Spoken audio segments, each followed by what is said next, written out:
Bueno, como siempre, jóvenes, agradeciéndoles todas las consultas que hacen tanto en la teoría como en la práctica, ¿no? Siempre sacamos un resumen de todas sus consultas.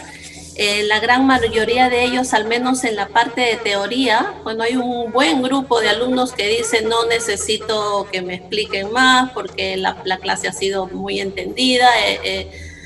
Prácticamente todo lo tengo claro, ¿no? Y eso pues nos halaga mucho, ¿no? Y agradeciendo a la autora Yanina, que fue la que ha grabado es la clase de amebas de vida libre, ¿no? También, lógicamente, hay un grupo que dice, por favor, explíquenme todo, no entiendo los ciclos, por qué la cantamoeba es así, por qué la naegleria es así. Ya familiaricémonos con los nombres, jóvenes. Esta es nuestra tercera teoría, amebas de vida libre. ¿Son patógenas o no son patógenas? ¿Son de curso agudo? ¿Te matan en una semana, en 5 o 4 días? ¿O tienes un curso crónico? Es mucho ojo con esos jovencitos.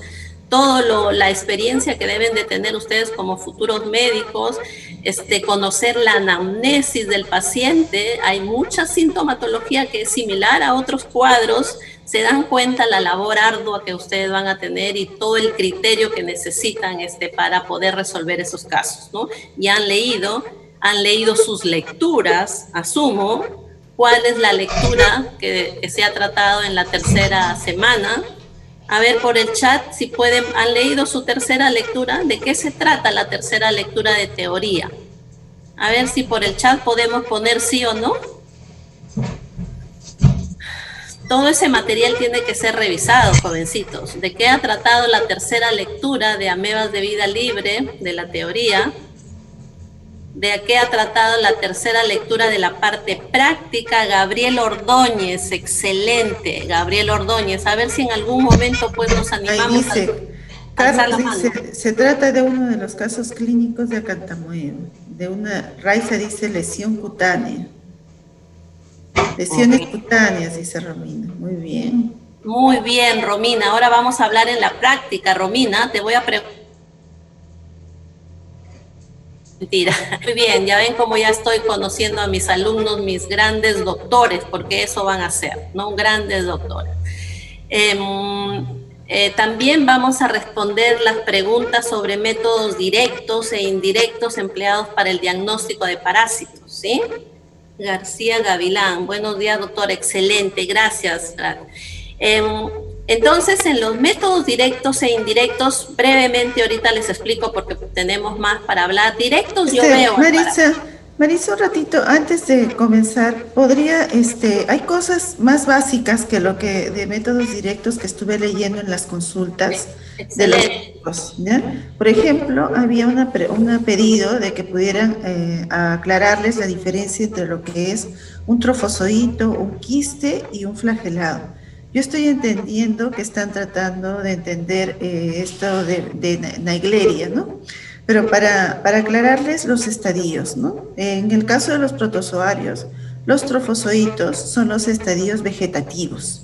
¿Qué significa vegetativo? Es el estadio que se puede alimentar, que se reproduce, pero a la vez es muy frágil, ¿no? Contra cualquier cambio en su ambiente, se va a transformar, va a cambiar para protegerse, para cuidarse. Y entonces, ¿en qué se transforma? Se transforma en el quiste. Normalmente un estadio de trofozoito tiene una membrana delgada, una membrana normalmente frágil, ¿no? Como una célula animal. Entonces, en el cambio, al encontrar estos cambios en su medio ambiente, se transforma en un estadio de resistencia que vienen a ser los estadios de quiste. Este quiste tiene una membrana gruesa adicional que lo va a proteger justamente de estos cambios de clima y que lo hace resistente y que en muchas ocasiones este es el estadio que justamente causa la enfermedad, es el estadio infectante que nosotros le llamamos. Ahora, en el caso específico de Naegleria, existen también cambios ambientales que hacen que ella se transforme, no en un estadio de quiste, sino en un estadio flagelar, ¿no? Que le va a permitir moverse y obviamente también alimentarse, ¿no? Entonces, existen estadios flagelares en los protozoarios, varios, aparte de lo que estamos viendo en amebas de vida libre, pues también lo tenemos en Leishmania, por ejemplo, ¿no? Su estadio de promastigote o en Trypanosoma cruzi. Todos ellos, entonces, por la presencia de flagelos, se van a poder movilizar. También habían puesto una pregunta sobre la vía de infección ocular. ¿Por qué no se había tratado esta vía dentro de las primeras sesiones como una vía de infección? Y es que en realidad esta vía de infección para el caso de parásitos es prácticamente exclusiva para Cantamoeba, ¿no? Entonces, no es una vía de infección muy común, más es la vía oral, ¿no es cierto? Por ejemplo, para el caso de los parásitos. Luego, pedían, por favor, cómo llegan estos parásitos hacia el ser humano, que viene a ser al final su hospedero. Pues, como les había mencionado, por diferentes vías, ¿no? Van a entrar por vía oral, por vía nasal, por vía cutánea, por vía ocular, ¿no? Como lo acabamos de mencionar. Entonces, ellos van a tener, cuando es por vía cutánea, por ejemplo, una de las preguntas que un poco algunos confundieron en la práctica, ¿no? A través de una picadura de un vector biológico. Recuerden que los vectores biológicos son aquellos insectos que justamente son obligados dentro del ciclo biológico de ese parásito y que además van donde el parásito va a realizar una parte del ciclo biológico y además va a transmitir el estadio infectante hacia el ser humano. Entonces, estos son conceptos básicos que ustedes tienen que ir manejando habitualmente para que puedan entender muy bien sobre esto de esta situación de los parásitos y sus vías de transmisión, sus mecanismos de infección. Entonces, eso es básicamente lo básico que había encontrado, porque luego en las PPTs, la profesora Rit y la profesora Janina van a trabajar más al detalle todo lo que es de amebas de vida libre. Muy bien, Maritza, gracias. Ok, gracias, excelente, excelente. Cualquier aporte es valiosísimo, ¿no? Bueno, acá nos están preguntando si ya tomamos lista. Bueno, están un poquito, sí, vamos a tomar en un momento, jovencitos, no se esperen, ¿no? Entonces vamos a pasar, por favor, a la siguiente diapositiva.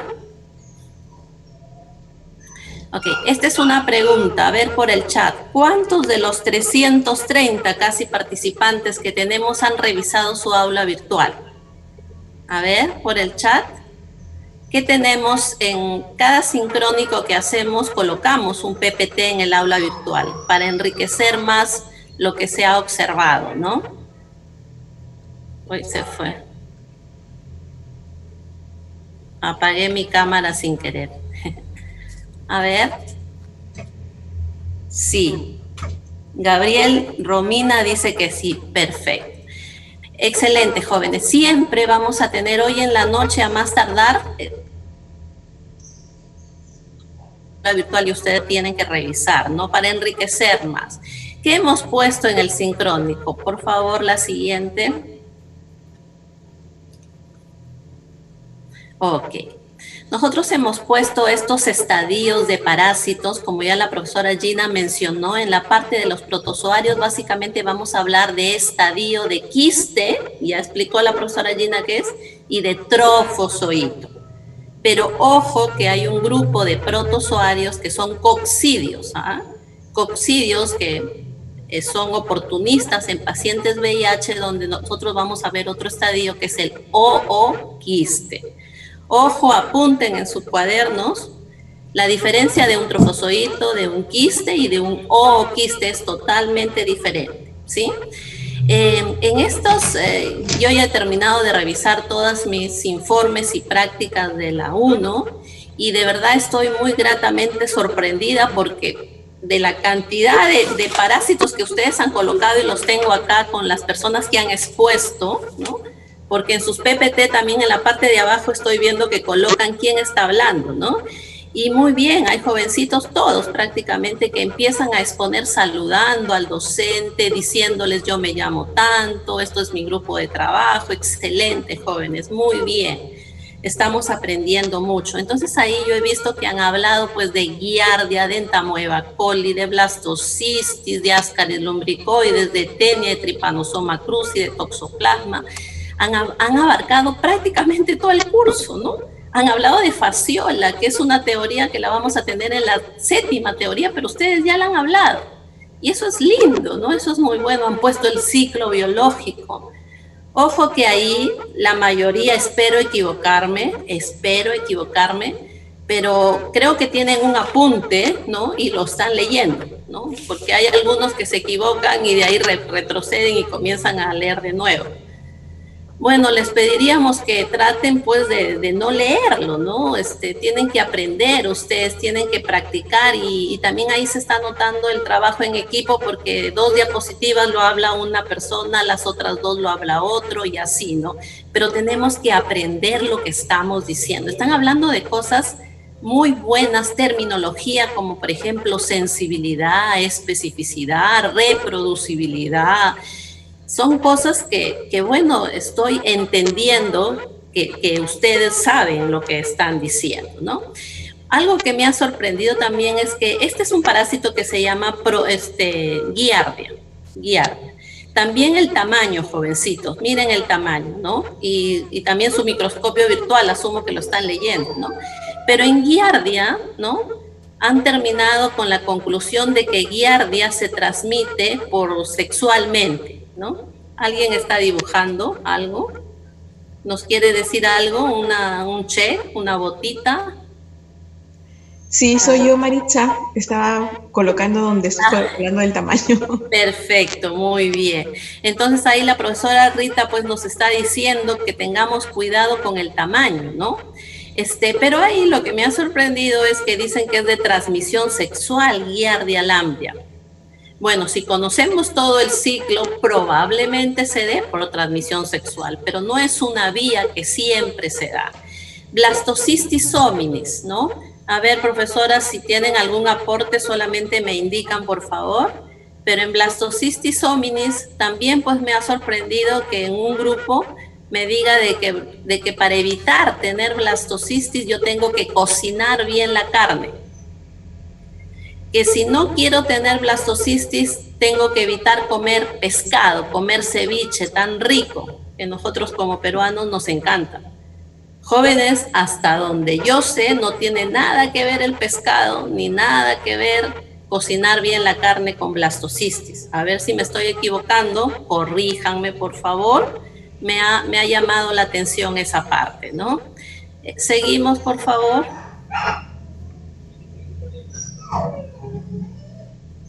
Bien, vamos a continuar entonces. Correcto, continuamos porque esta lámina solamente es para ver el aspecto de protozoarios. Continuamos. Acá, ¿no? El huevo de tenia, varios grupos han hablado, creo que todos se han familiarizado mucho con la teniasis. Teniasis, muchos de nuestros amigos, paisanos, norteños, ¿no? Y del sur también, pues hay reportes grandes, prevalencias grandes de pacientes con tenia, que tenemos nuestro gusano de 3, 6 metros, ¿no? Y el peligro que es, pues, porque nos da cisticercosis, y es una pregunta, una consulta de una de las estudiantes, dice, ¿cuál es la diferencia entre cisticercosis y neurocisticercosis, ¿no? Creo que todos, la mayoría casi quizás lo entendemos, ¿no? Si yo como un huevo de Taenia solium, ojo, de Taenia solium, pues este huevito cuando está en mi intestino va a perder la cubierta radiada y la oncósfera, que es la parte interna que tiene, o embrión hexacanto, va a atravesar mi intestino y se va a ir a mi musculatura, ¿no? Yo rogaría que se vaya a mi brazo, a mi pierna, ¿no? Tengo cisticercosis, me hacen una biopsia y me pueden sacar el cisticerco. A ver, averigüen si lo que estoy diciendo es correcto, jóvenes. Pero allá es más preocupante. ¿Cómo opero a un paciente con cisticercos en el ojo o en el cerebro? Estamos hablando de neurocisticercosis, ¿ya? La consulta de una de sus compañeras. Pasamos, por favor. Miren el tamaño, ¿ah? Es mucho más grande que giardia, que blastocistis, ¿no? Acá, Hymenopeltis nana, ¿no? Esta es una tenia también. Y esto es otra pregunta que ya he estado haciendo a mis grupos prácticos, todas las docentes también, que nos digan cuál es un helminto y cuál es un protozoario. Este Hymenopeltis nana es un helminto, es un cesto, es un aplanado que mide 3 a 4 centímetros. Entonces puede llegar al laboratorio un frasco de heces con unos hilitos que están ahí como hilitos, porque es macroscópico, también se puede ver al parásito adulto. Entonces estamos hablando de Hymenopeltis nana, el ciclo es directo. Un niñito que tiene Hymenopeltis nana y no se lava bien las manos y nos invita a una galleta, una manzana, y la mamá lo come con mucho cariño, pues ya se infectó con Hymenopeltis. ¿Por qué? Porque es directamente infectante. Miren el tamaño del huevito también, ¿no? Seguimos, por favor. Esto todo está en su aula virtual. Este es Diphyllobotrium, que sí tiene que ver con el pescado. Es un céstodo, ¿no? Diphyllobotrium pacificum es lo que tenemos nosotros, ¿no? Es un céstodo y puede medir 80 centímetros, 1 metro, ¿no? Y al lado, acá la profesora Rita, que ha hecho estas diapositivas, ¿no?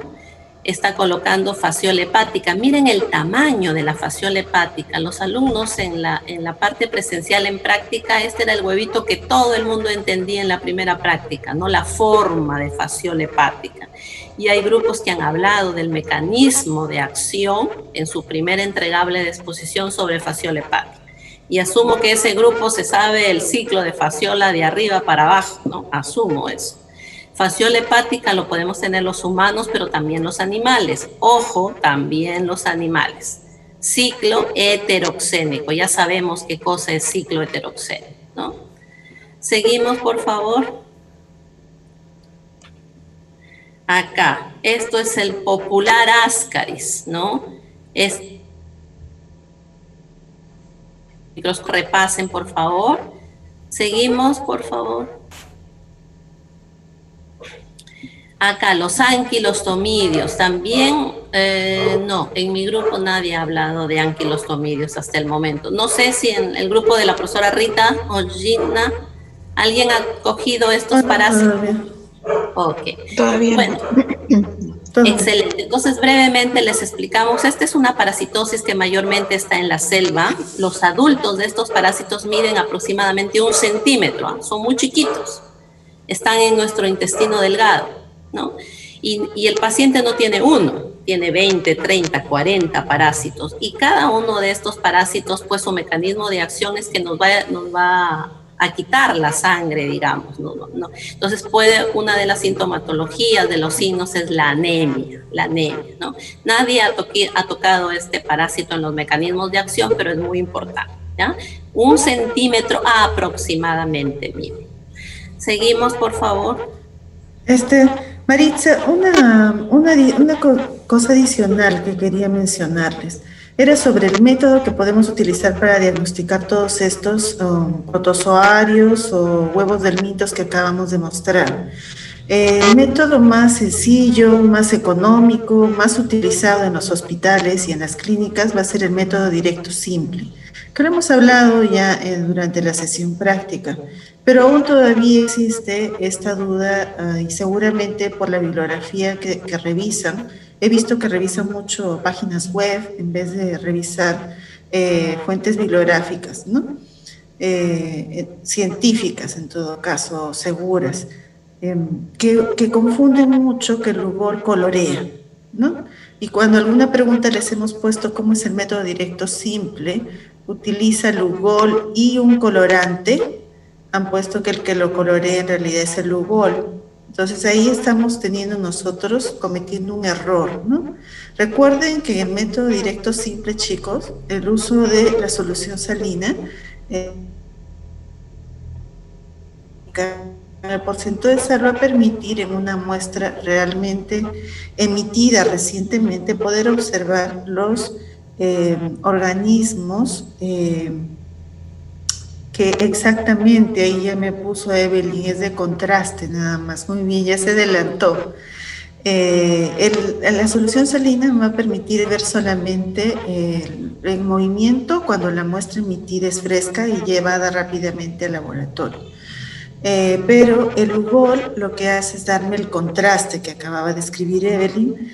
¿Qué significa eso? Que da un fondo amarillo a la muestra para que pueda resaltar los núcleos, el axostilo, no sé, el disco sutorio en el caso de Jardine, pero no los colorea.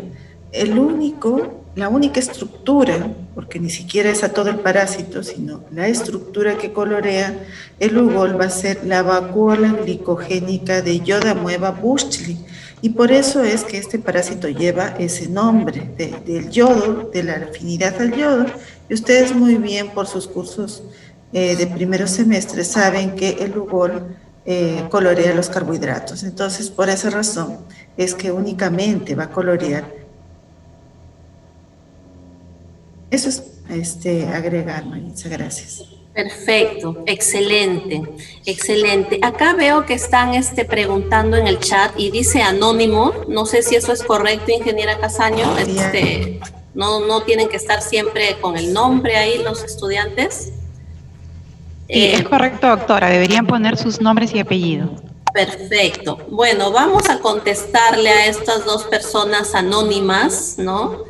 Pero en lo sucesivo, jovencitos, tenemos que ser muy frontales, muy transparentes, necesitamos los nombres. ¿A quién le voy a contestar? No sé a quién le voy a contestar, ¿no? Dice, doctora, disculpe, revisé mi aula virtual y no encuentro esos PPTs, ¿no? Y otro anónimo dice, ¿me podría decir dónde verlo? O es el mismo anónimo, creo. A ver, señorita o señor anónimo. A ver, señor anónimo, le contestamos. Están en la parte de la teoría. En la parte de la teoría, ustedes tienen dos aulas, práctica y teoría. En la parte de teoría, en los sincrónicos, jóvenes, ¿no? Entonces, en esa parte que es comunicación, ahí se están poniendo el primer sincrónico, el segundo sincrónico, ¿no? Gracias por preguntar, ¿ya? Señor o señorita anónimo, gracias por preguntar, pero necesitamos los nombres, ¿no? Claudia, profesora, buenas tardes. Buenas tardes. A ver, estamos buenos días. Respecto a las amebas de vida libre, ¿por qué en la Baleamuta no existen pautas para su prevención? Si es parecida a la cantomovea, ¿no sería similar su prevención? Ah, miren, una interesante pregunta. Tanto, no llegamos a esa parte todavía, pero podemos contestarla ahorita rápidamente. Tanto Baleamutia como Cantamoeba tienen en realidad las mismas medidas de prevención. Una de las diferencias es cómo es la vía de infección, cómo se diagnostica esta ameba, ¿no? Baleamutia son varios casos que se han reportado y está en su lectura número 3 de la teoría, si no me equivoco, ¿no? Donde dice pues de que algo del 60% de los casos en Perú han sido por Baleamutia, ¿no? Y es una ameba muy difícil de cultivar, ¿no? Díaz, disculpe la demora, solo que recién tuve conexión y entré como sea, disculpe. Rosely Colichón, ok. Ya, bueno, luego seguimos con las amebas de vida libre. Gracias, Claudia Jiménez. Asumo, Claudia, que has revisado tu lectura de la teoría y de la práctica, porque ambas lecturas, ¿no?, son sobre, en la teoría son 4 casos, ¿no? O en la práctica, perdón, la lectura son 4 casos y en la otra estamos hablando sobre una lectura del 2016, un artículo del 2016 publicado por una persona que trabaja mucho en amebas de vida libre en nuestro país, como es el doctor Martín Cabello, del Instituto de Medicina Tropical, ¿no? Él es el que hace muchas publicaciones de ameba y tiene mucha experiencia en los cultivos de estas amebas. Vamos a verlo al final. Gracias, Claudia. Bueno, estos son los huevitos, ¿no?, de Trichuris trichura, que también en mecanismos de acción han cogido varios alumnos. Trichuris trichura es un parásito como un látigo, 3 a 4 centímetros mide el adulto. ¿Ya? Estos tamaños son de los estadios de huevo, ¿ah? El adulto mide 3 a 4 centímetros, puede producir el prolaxo rectal. Este es el famoso Enterobius o oxiuro, ¿no?, que más lo conocemos como tal, ¿no? Me acabo de recordar una pregunta, una señorita menciona y dice, como decía por acá, ya, Los parásitos jóvenes tienen estadios. Ya, estadio de trofozoito, estadio de quiste, estadio de huevo, de larva, de ooquiste, estadio de adulto. Todos esos son estadios. Ojo, estadios. Pero en sus exposiciones una señorita ha dicho la parte, ¿no? La parte del trofozoito hace ta, ta, ta, ta, y la parte del quiste hace ta, ta, ta, y la parte, esos no son partes, son estadios. ¿Ya? Otra cosita también que les pedimos que por favor utilicen la palabra más es hospedero, ¿ya? Yo sé que en libros actualizados dice huésped, ¿ya? A ver si alguien tiene la curiosidad y ve cuál es la más apropiada, ¿no? Recomendamos decir hospedero en lugar de huésped, ¿ya? Seguimos, por favor.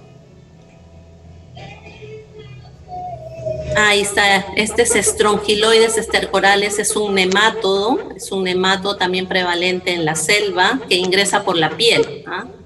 Ingresa, no es vía oral, es por la piel, ¿no? Seguimos. Toxoplasma gondii, la profesora Gina. ¿Algo sobre toxoplasma, profesora? Estaba contestando. No, Maritza, hay un joven que se ha puesto al ingresar el nombre de Toxoplasma gondii. Oh. Encima ha escrito mal su nombre, porque en el nombre científico hay que recordar que la especie va con minúscula, chicos. El único mayúscula es la primerita, la del género. Muy bueno, ok. Entonces mira alumnito, estudiante Toxoplasma gondii, ¿no? Te encanta ese parásito, quizás, ¿no?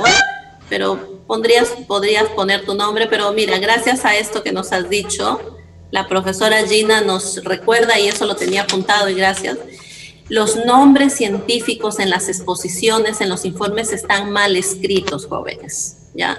Estamos siendo tolerantes en este segundo informe, pero están mal escritos. Ya lo dijo la profesora. El género, ¿no? Con mayúscula. Tiene que ser en cursiva, ¿ya? Por favor.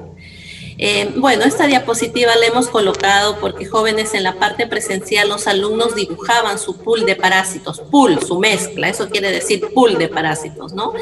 Nosotros, todas las docentes, nos íbamos a diferentes hospitales y mezclábamos las muestras de heces de varias personas, y el alumno encontraba en una lámina 12, 15 parásitos en una sola lámina, y el alumno nos decía que un solo paciente tiene 15 parásitos, se quedaban asombrados. No, jóvenes, nosotros hacíamos esa mezcla para que ustedes vean todo eso.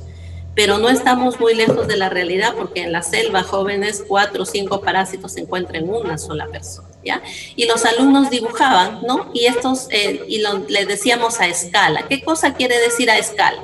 La giardia más chiquita, porque mide 13 micras, Balantidium más grande y Ascaris más. Esto es dibujar a escala, ¿no? Porque el alumno dibujaba que todos los parásitos eran del mismo tamaño, y cuando daba el examen desaprobaba, pues porque todo lo veía igualito. Y como alguien preguntó, ¿cómo hago para aprenderme tanto nombre de parásito? Es solamente con la práctica, jóvenes, con la lectura, ¿no? Seguimos, por favor. La hora es súper mala con nosotros, avanza demasiado. Ok, creo que hacemos la asistencia. En efecto, Maritza, jóvenes, vamos a proceder a colocar el enlace. Van a responder ustedes 2 preguntas y nosotros vamos a poder procesar la asistencia. Entonces voy a tener que salir de aquí. Vamos a colocarlo en el chat. Para todos los panelistas, sería para todos, ¿no es cierto? Panelistas y para participantes. Aquí está el enlace. Tienen 1 minuto. Su nombre, por favor, su apellido, ¿ya? Sus 2 nombres, si es que tienen 2 nombres. Sí, lo bueno aquí que como ya está vinculado a nuestra cuenta institucional, recuerden, jóvenes, con Teams y el correo todo, ustedes están registrados. Así se pongan toxoplasma, se pongan otro nombre, ustedes van a ser identificados e identificadas para poder nosotros tener la asistencia respectiva. Ahora un poquito comentándoles con relación a la anterior diapositiva, mientras ustedes entran al enlace. Yo recuerdo en el presencial que un alumno hacía sus trabajos con fondo de papel milimetrado. Pues imagínense la perfección. Entonces tenía sus protozoarios y llegaba hasta el Mintos, pero qué paciencia, ¿no? Entonces, es la única persona que vi con esos detalles, entre otras cosas. Bien, entonces, 8:41, iniciamos, retomamos todo, mientras ustedes acceden. Si alguno tiene algún inconveniente, por favor, vamos a agradecer que nos lo comunique.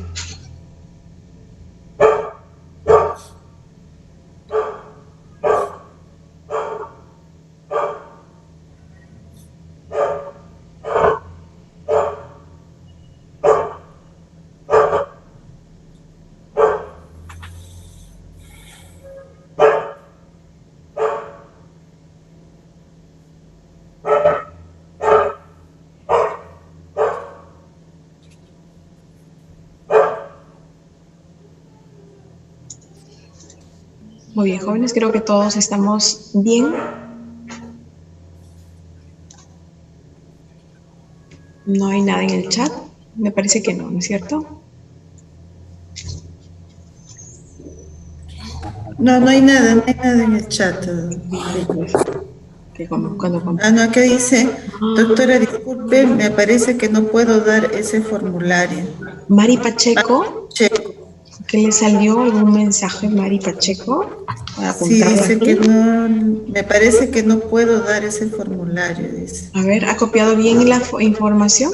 Si puede acceder directamente al enlace, usted es la única.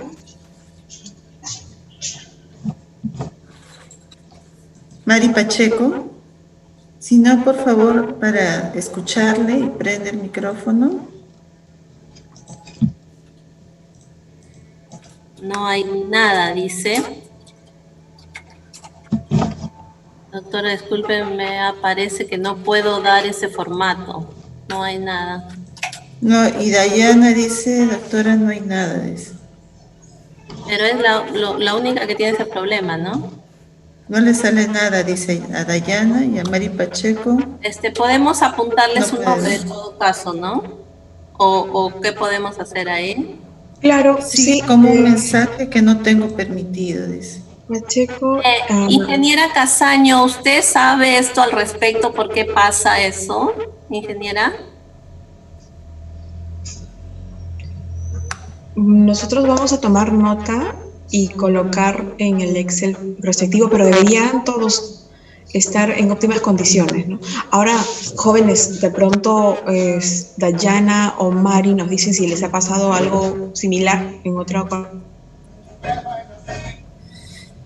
Su docente de práctica que la conoce podría hablar en interno luego con ellos, ¿no?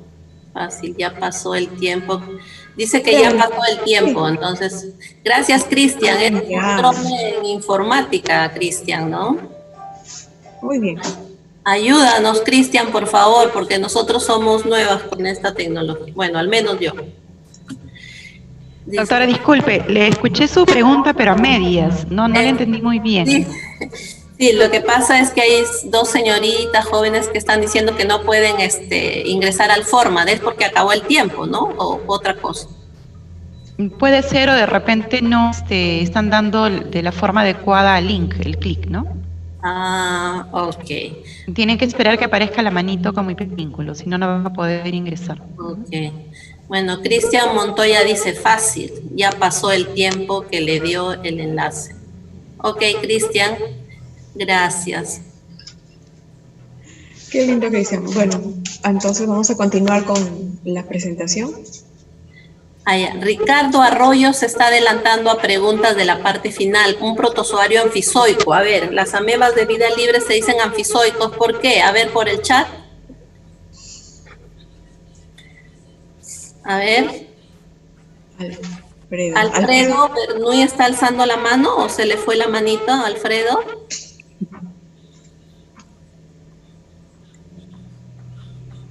Alfredo Bernuy, pues, está alzando la manito, ¿se le puede dar, habilitar el micro?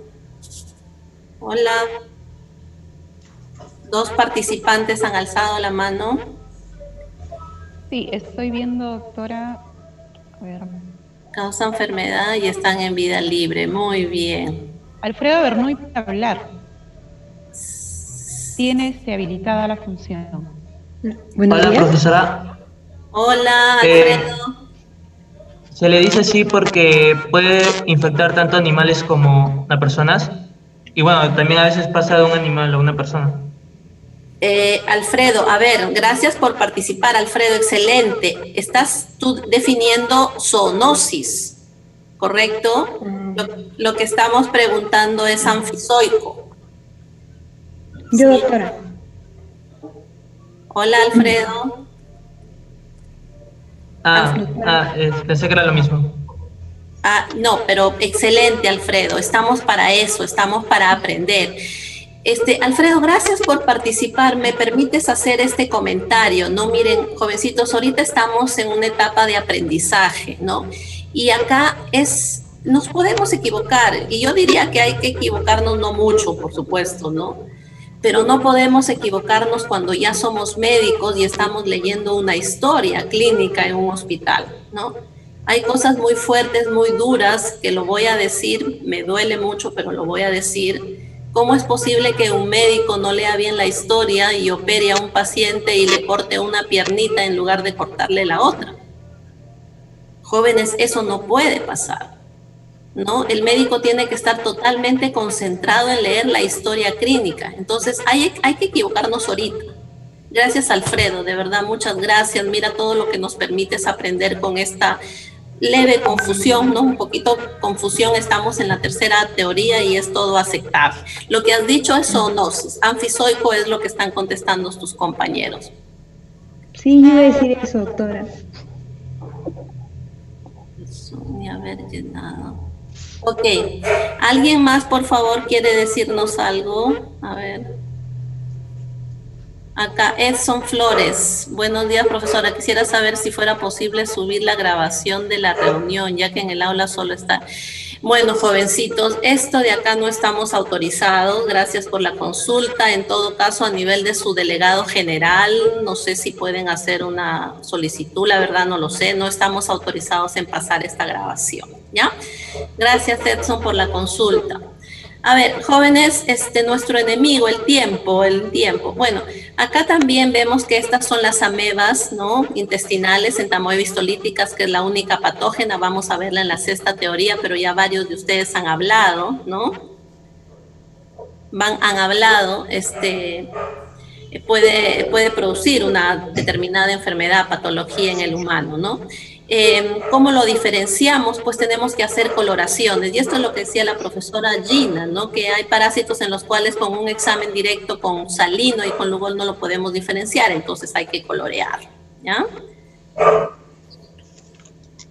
¿Me podría facilitar sus correos? Están en nuestras teorías, jóvenes, ¿no? A ver. Seguimos, por favor.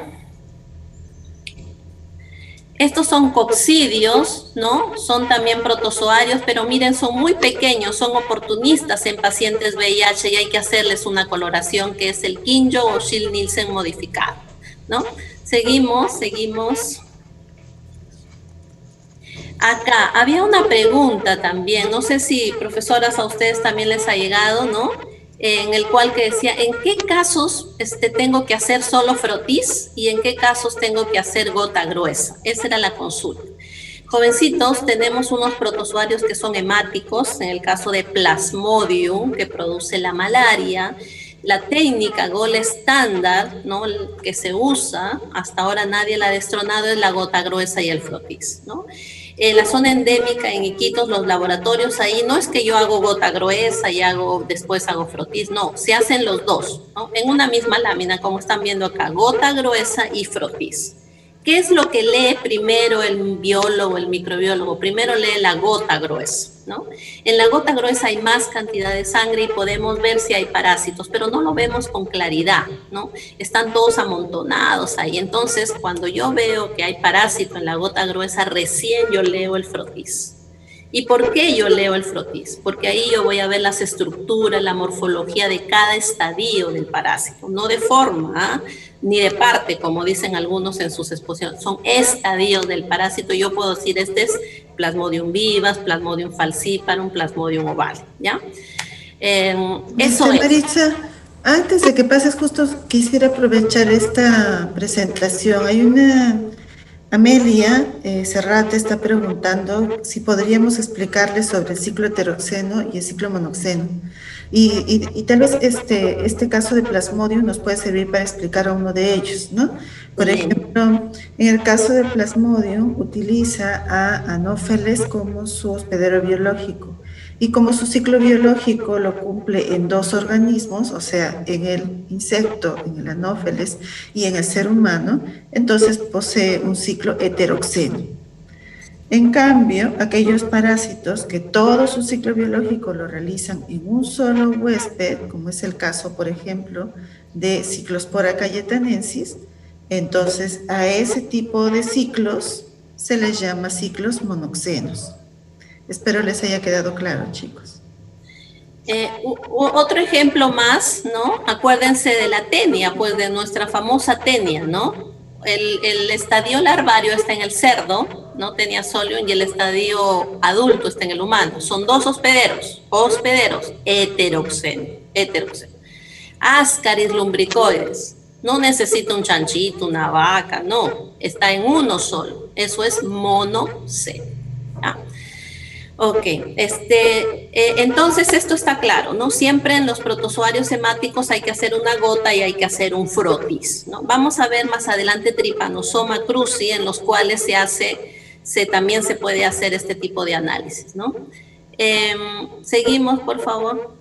Acá están los estadios. Miren, este es un frotis, se ven muy bonitos los glóbulos rojos, ¿no? Y dentro de los glóbulos vamos a ver los estadios, esquizonte, trofozoito.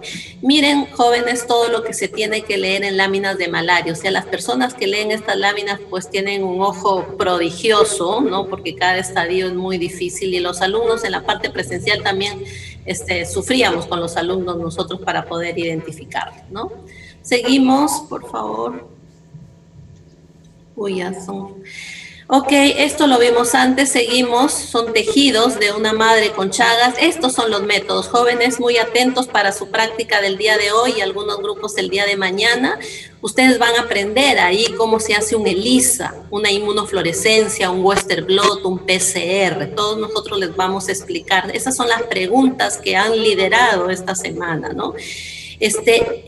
Pasamos. Para no demorar mucho en esto. Para hacer ELISA, jóvenes, hay estas placas. Miren estas placas que, si se dan cuenta, estos son kits comerciales que se venden, ¿no? Se venden en los grandes laboratorios acá, se hacen ELISA para toxoplasma, para Trypanosoma cruzi, para entamoeba histolítica. Y hay tiritas, eso que ustedes observan en este kit, se pueden sacar esas tiritas y hacer solamente, tengo 3 muestras para trabajar, tengo 5 muestras, entonces yo saco las tiritas que son para mis 3 o 4 pacientes. Pero también hay ELISAs que usan placas completas, en los cuales yo tengo que hacer toda la placa para procesar una muestra.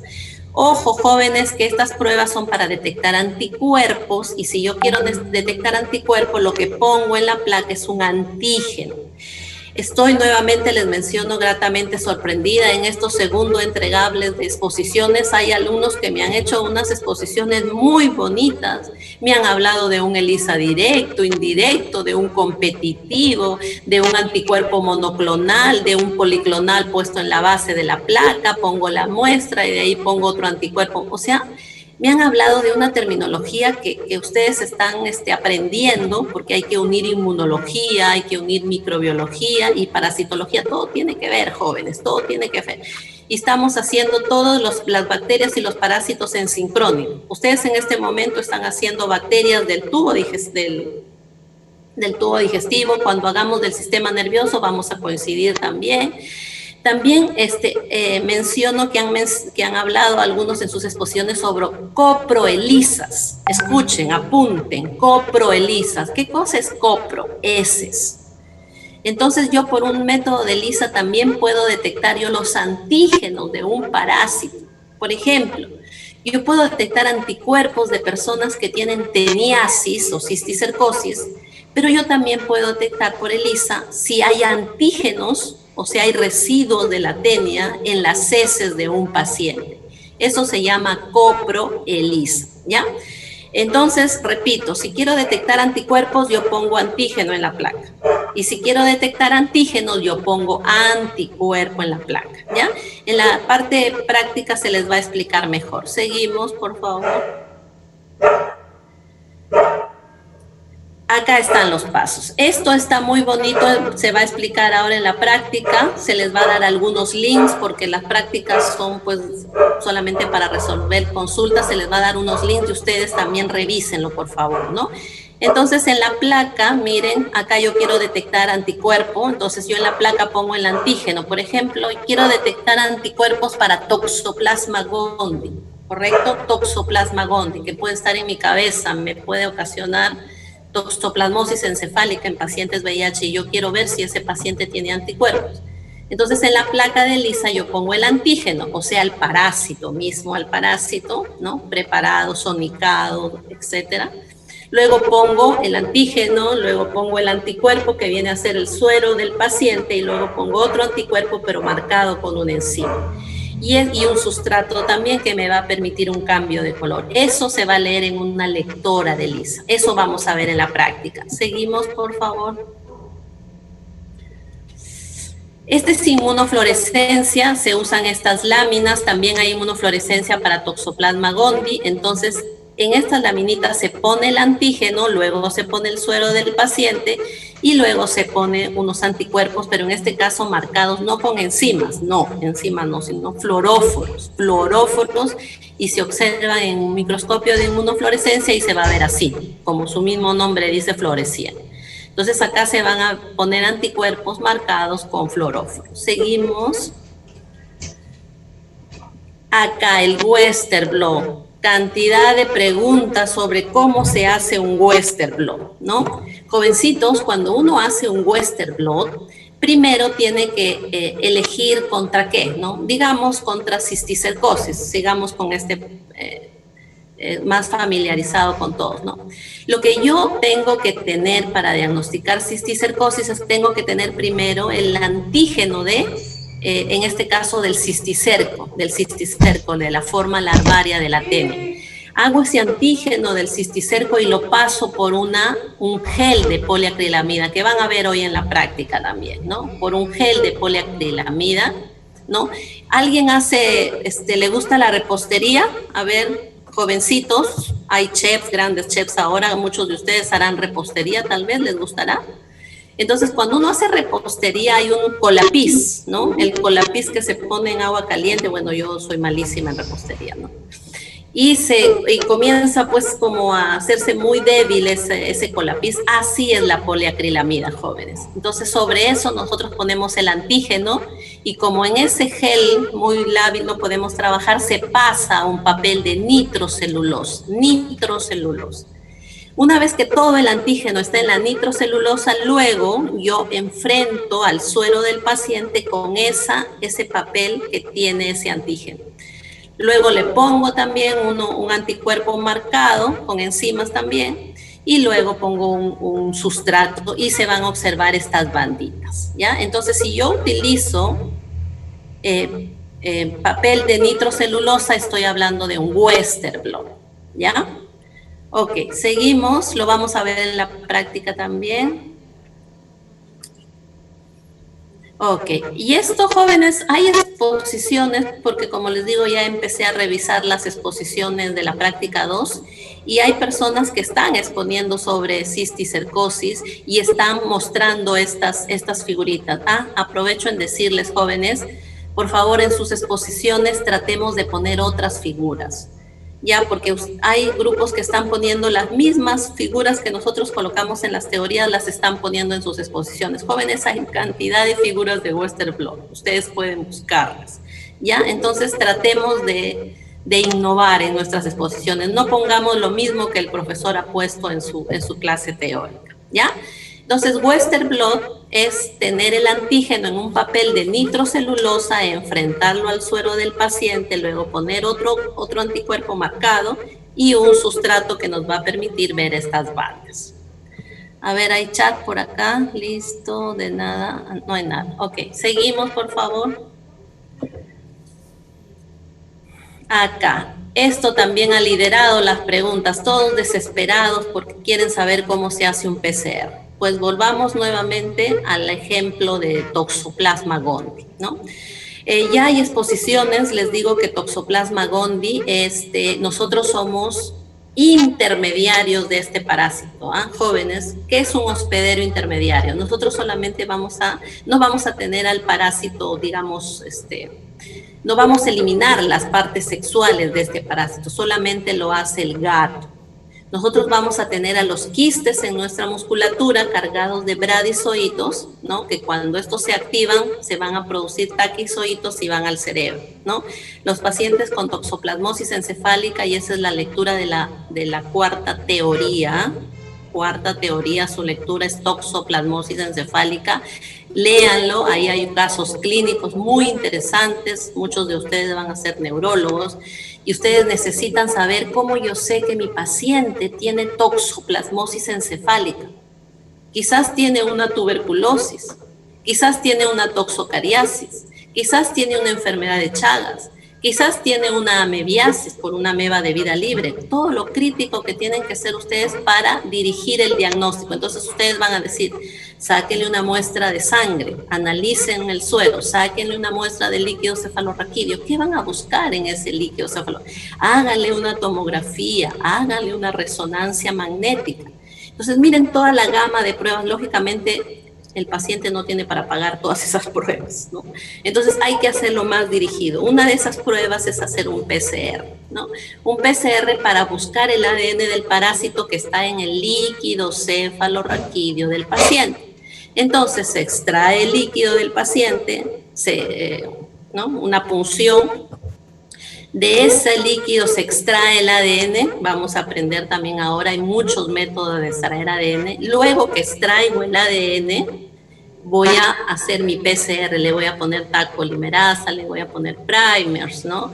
Le voy a poner deoxinucleótidos, todos los reactivos, y eso va a ir a un termociclador a diferentes temperaturas. Una para que se abra el ADN, 94, 95 grados. Otra para que se unan los primers, ¿no? Una temperatura de denaturación, una temperatura de annealing, ¿no? Otra de hibridación, ¿no? Entonces, y otra de extensión, annealing o hibridación y otra de extensión. Todo eso lo hace un termociclador. Una vez que sale el tubito, pero yo no sé por qué, si es positivo, es negativo, no lo puedo ver, ¿no? Tengo que correr en un gel de agarosa, ¿no? Y en ese gel de agarosa nosotros vamos a ver si aparece un amplificado. Y ese amplificado es lo que nos va a permitir decir si el paciente es positivo o no. Ese es un PCR con geles de agarosa, un PCR punto final. Ahora hay lo que se llama el PCR en tiempo real, ¿no? Y es lo que se está haciendo en COVID, y esa es otra pregunta que han hecho, ¿no? Quieren aprender cómo se hace el PCR para COVID, ¿no? En primer lugar, jóvenes, el COVID es producido no por un parásito, sino por un virus, ¿no? ¿Ese virus es ADN o es ARN? A ver, por el chat, ¿el virus del COVID es ADN o ARN? Si queremos hacer un PCR punto final wow, el chat está terrible, el chat ahorita. Está reventando, exactamente. Está reventando. Los chicos están poniendo lo adecuado, es ARN. Cuidado, me vayan a reventar mi computadora, que la estoy queriendo mucho y se está... Excelente, jóvenes. Entonces es ARN. Entonces, si yo quiero hacer un PCR para COVID, yo tengo que pasar ese ARN, lo tengo que pasar a cDNA, ADN, y de ahí recién yo puedo amplificar. Lo que se hace para COVID no es este PCR, este punto final que se corre en agarosa, no. Lo que se hace es tiempo real, ¿ya? Esa es otra cosa, no se corren en geles de agarosa, sino solo se amplifica, luego se pone en una máquina especial y se observan curvas. Lógicamente, cada una de estas pruebas, ELISA, inmunofluorescencia, coloraciones, lo que sea, siempre tienen que tener controles control positivo, control negativo. Y esos controles siempre tienen que funcionar. Si mi control positivo no funciona, yo como creo que todo lo que estoy haciendo está bien, ¿no? Y mi control negativo siempre tiene que salir negativo.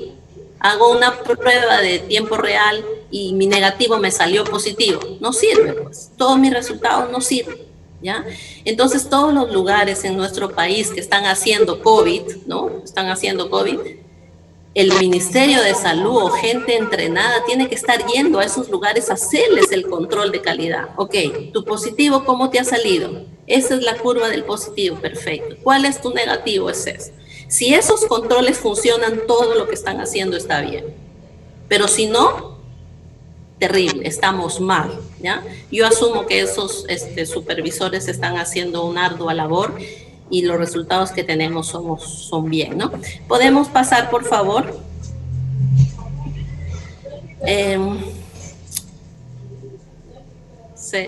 A veces se bloquea la máquina, ¿no? Ok, entonces acá miren los pasos. Primero extraigo el ADN con la técnica que uno quiera. Hay muchas técnicas, se usa fenol, cloroformos, hay kits comerciales. Ahora todo se nos simplifica la vida, ¿no? Hay kits que en media hora, una hora ya tienes tu ADN, ¿no? Haces toda esa mezcla con los reactivos, lo pones a esta máquina es una maravilla, porque mientras que tú estás sentadito en el laboratorio, ¿no? En tu computador, etcétera, la máquina está trabajando, ¿no? Está a 94, está a 56, está a 72, todas las temperaturas, 30, 40 ciclos. Sacas tu tubito de este termociclador y lo pones en un gel, preparas un gel de agarrosa y corre en esta cámara de electroforesis. Vamos a verlo ahora en videos, en la práctica. Vamos a ver. Luego lo pasamos a un transiluminador, ¿no? Un transiluminador y te va a permitir visualizar luego en una foto algo así, ¿no? Si vemos una bandita, si es positivo o negativo. Pasamos en la siguiente, se ve mejor. Este es un gel, por ejemplo, para el diagnóstico de Chagas, la enfermedad de Chagas. El ADN, ¿de dónde se ha extraído si yo quiero detectar Chagas? Hacer un PCR para Trypanosoma cruzi. ¿De dónde yo tomo la muestra? De heces de mi paciente, de tejido de mi paciente, de sangre de mi paciente. A ver, en el chat, ¿qué muestra pido para diagnosticar Chagas? Trypanosoma cruzi.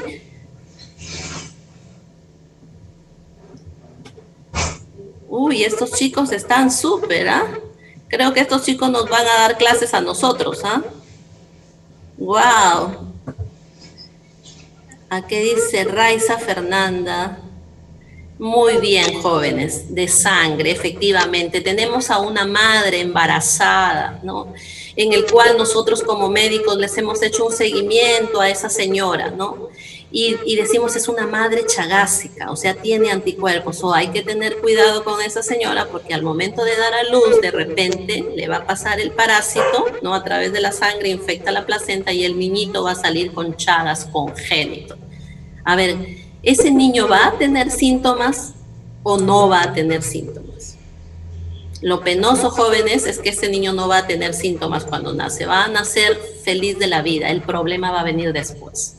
Pero como ustedes son excelentes médicos y le han hecho un seguimiento, saben que esa madre ha sido chagásica. Entonces hay que sacarle una muestra de sangre del momento del dar a luz, del cordón umbilical. Se le extrae el ADN, se le hace el PCR y esto es lo que observamos, jóvenes. Miren, por ejemplo, estas señoras, ¿no? Han sido PCR positivos, ¿no? Y amplificado. Estos son patrones, creo que ya les dije la vez pasada, les digo que revisen por favor. Estos son comerciales, son estándares para ver el tamaño del amplificado. Y miren, lo que les decía siempre, yo tengo que tener controles positivos y controles negativos. Miren, el negativo no sale nada. Ok, entonces he trabajado bien, no he contaminado nada. Mi positivo sale positivo y mi negativo sale negativo. Mis controles. Y estas señoras son positivas a Chagas. Así se observa un PCR punto final o un PCR común, el sencillo, no el tiempo real. ¿Ah? El tiempo real no usa geles de agarosa. El tiempo real solamente se amplifica, va a la computadora, al termociclador y se van a observar curvas en la computadora. El tiempo real no usa gel diagramos. Ok. Seguimos, creo que hasta ahí era la parte práctica que tenemos luego. A ver. Uy, 9 y 10. Bueno, en amebas de vida libre, brevemente, jóvenes, miren, hay acantamoeba, naegleria, balamutia, sapinia. Jóvenes, tener en cuenta, naegleria es de curso agudo fulminante, mata al paciente en 4 o 5 días. ¿Qué síntomas tiene? Usualmente está relacionado con niñitos que nadan en piscinas en el verano, ¿no? ¿Por dónde ingresa? ¿No? ¿Qué vía es cutánea? ¿Es nasal? ¿Por dónde ingresa? ¿Cuál es el estadio infectante? ¿El trofozoito? ¿El quiste? ¿Cuál es el estadio diagnóstico? ¿Cuáles son las medidas preventivas? Como les menciono, naegleria es de curso agudo, que mata al paciente en 1 semana.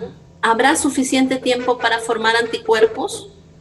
¿Puedo yo decir que se diagnostique por un ELISA? ¿Puedo buscar anticuerpos?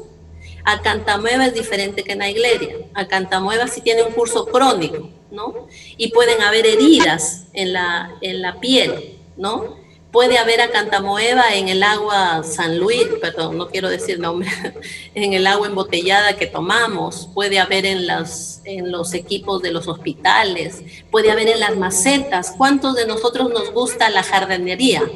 A ver, ¿qué dice Rosely Colichón? Ja, ja, ja. A ver, ¿de qué estamos riendo, Elizabeth? A ver. Bueno, a quienes les gusta la jardinería, ¿no? A nuestras mamás de repente les gustan las orquídeas, las hortalizas, no sé, las flores, las rosas, pues hay que saber que en la tierra de las macetas también puede haber acantamoeba, entonces hay que usar guantes, ¿ya? Seguimos, por favor, ¿qué más tenemos? Ya. Estas son las heridas. Miren, pacientes con acantamoeba pueden tener estas heridas. Miren todo lo experimentados que tienen que ser ustedes, jovencitos, como futuros médicos. Este tipo de heridas hay que observarlo bien, ¿no? ¿Por qué? Porque quizás llega un paciente a la consulta de ustedes y con esta herida y ustedes le van a decir, no, tiene Leishman, ¿no? ¿Por qué? Porque hay heridas similares, ¿no? Entonces, ustedes, ¿qué le van a recetar? ¿Qué le van a pedir? Hágase un raspado de piel, hágase una ELISA para leishmania, hágase un cultivo para amebas. ¿Qué le van a pedir al paciente? Para que sepan de qué se trata, ¿no? Seguimos, por favor. Acá, lentes de contacto, tienen su lectura y ahí se está mencionando de que un gran porcentaje de personas que usan lentes de contacto pueden infectarse con acantamoeba. Y esa era una pregunta de una de sus compañeras, decía, ¿por qué me tengo? Muy bien, Jennifer, excelente. A ver, Jennifer, vivas aquí, ¿no? A ver, profesores de práctica, apunten ese nombrecito. Le subimos puntito a Jennifer. Está leyendo las lecturas de la teoría y de la práctica, ¿no? Una alumnita nos pregunta que por qué hay que lavarnos las manos cuando usamos lentes de contacto. Bueno, para todo hay que lavarnos las manos, ¿no? Nuestras manos pueden ir por varios lugares y tenemos que lavarnos, y ahora mucho más, ¿no? Por eso al horrible virus del COVID, así le digo yo, al horrible virus del COVID, hay que agradecerle muchas cosas, jóvenes. Muchas cosas hay que agradecerle, ¿no? Está muy feo lo que digo, ¿no? Cómo podemos agradecer al COVID, pero nos ha permitido, pues, saber muchas carencias que tenemos, ¿no? Y así es que seamos mejores cada vez. Ok. Hay una señorita Carmen que está levantando la mano. Ok. A ver, Carmencita, ¿podemos escucharte? Ayúdenme, ya no tengo garganta, ayúdenme. Carmencita, ¿puedes decirnos algo? ¿Puedes prender tu micrófono, por favor? De repente no está pudiendo levantar, activar el audio. Es con rifampicina, wow. Mire, esta persona se llama Entamoeba coli, ¿ah? Excelente ese nombre, ¿ah? A ver, Entamoeba coli, vamos a dejarlo ahí. Nosotros no vemos tratamiento y en primer lugar, pues necesitamos saber cómo te llamas, ¿no? A ver, creo que se le fue la manito a Carmencita, no quería hablar. A ver, ¿qué más tenemos? Sí, quería hablar al inicio, pero ya no. Pero dilo, pues, pasó? cuéntanos algo de ti, cuéntanos algo. Carmencita Carlín. Apaga tu viste que la niña está preguntando. Hola. ¿Sobre la Cantamueva? No sé, has leído tu lectura, ¿cierto? De teoría y de práctica. ¿La número 2? No, estamos en la semana 3, la lectura 3. ¿Todavía no la has leído? No, todavía no. Perfecto, excelente, Carmencita. Eso es bueno, la honestidad, ¿no? Porque podías decir muy bien si la he leído, pero excelente. Bueno, ya estamos viernes, Carmencita, ¿eh? Así es que ya tienes que haberte leído esa lectura 3. Ya, bueno, les digo, gracias por participar. Acantamueves de curso crónico, entonces ahí sí podemos utilizar técnicas serológicas, ¿ya? A ver, seguimos, ¿algo más hay? Bueno, este es un cuadrito que les estamos sugiriendo que lo hagan, ¿sí? Miren, de todas las amebas, ustedes van a hacer un cuadro como este y van a poner cuál es el estadio diagnóstico de acantamueva, cuál es el estadio infectante, qué muestra solicito al paciente, cómo diagnostico, cuáles son sus factores de riesgo, cuáles son sus medidas preventivas. Entonces van a hacer un cuadrito en Excel y van a poner acantamoeba, naegleria, balamutia, sapiña, y todo eso lo van a aprender, ¿no? Es fácil, jóvenes, tienen toda la semana, esa es su teoría de esta semana. Seguimos, ¿había algo más? Creo que no, ¿no? No, Okay. aquí estamos finalizando, Maritza, la Ya, presentación. solo déjenme 2 minutos, por favor, porque ahorita vamos cada uno con nuestros jóvenes. En las exposiciones, por favor, poner su logo de la universidad. Al inicio y al final hay que poner el logo, hay que estar orgullosos de estudiar en la USMP.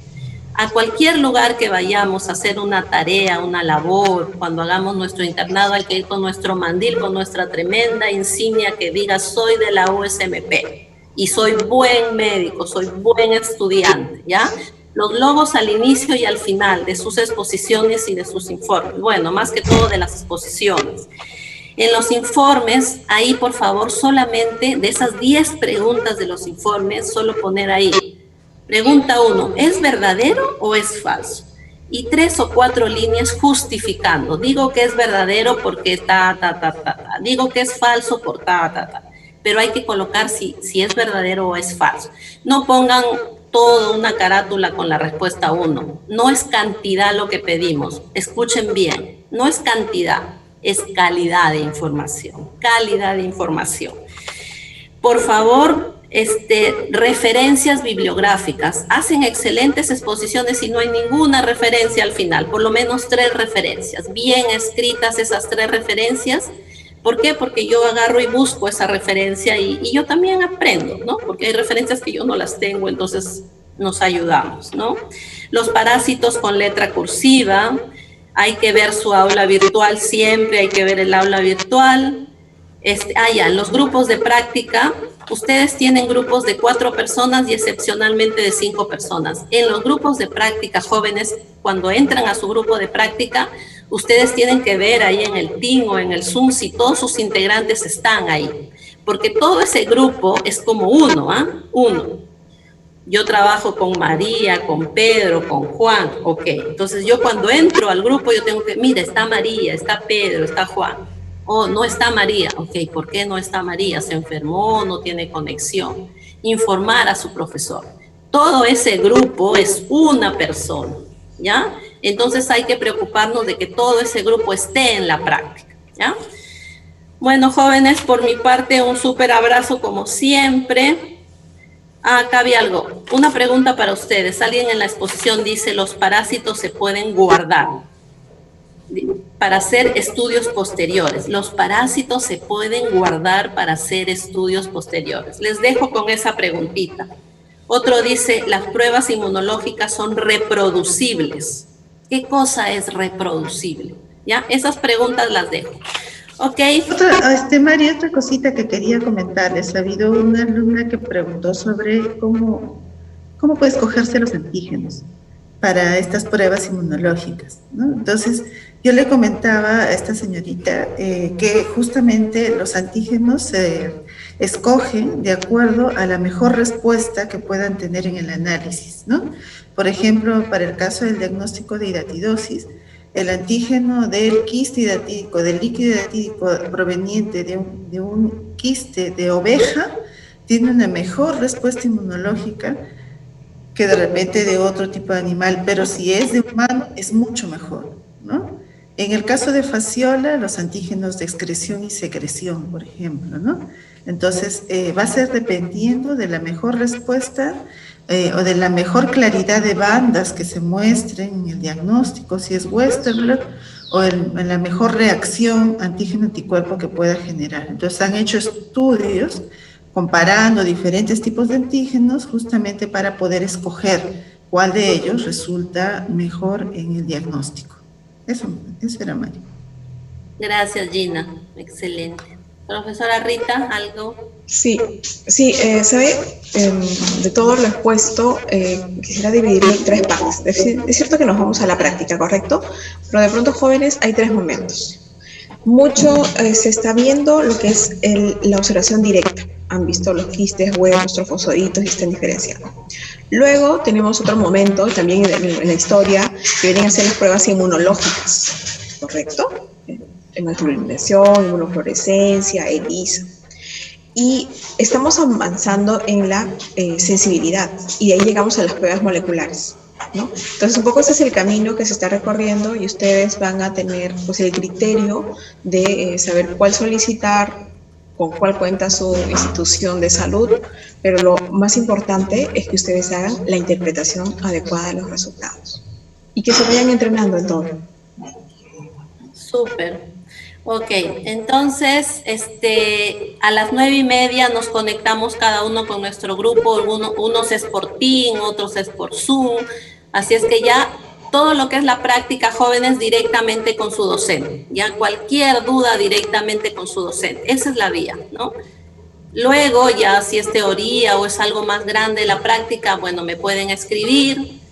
Y esa es la vía. Hay que respetar las vías, ¿sí? Hay algunas preguntas que ustedes van a hacerlas directamente a ciencias básicas, ¿no? Ya se han mandado flujogramas a nivel de delegados, entonces respetemos esos flujogramas, revisemos nuestra aula virtual, todo está en el aula virtual, revisemos el correo de nuestra delegada, ¿ya? Porque si por alguna razón no está en el aula virtual, la vamos a mandar a la delegada. Gracias, Viviana, como siempre, muchas gracias. Entonces, esa es nuestra vía, delegada y nuestra aula virtual, ¿ya?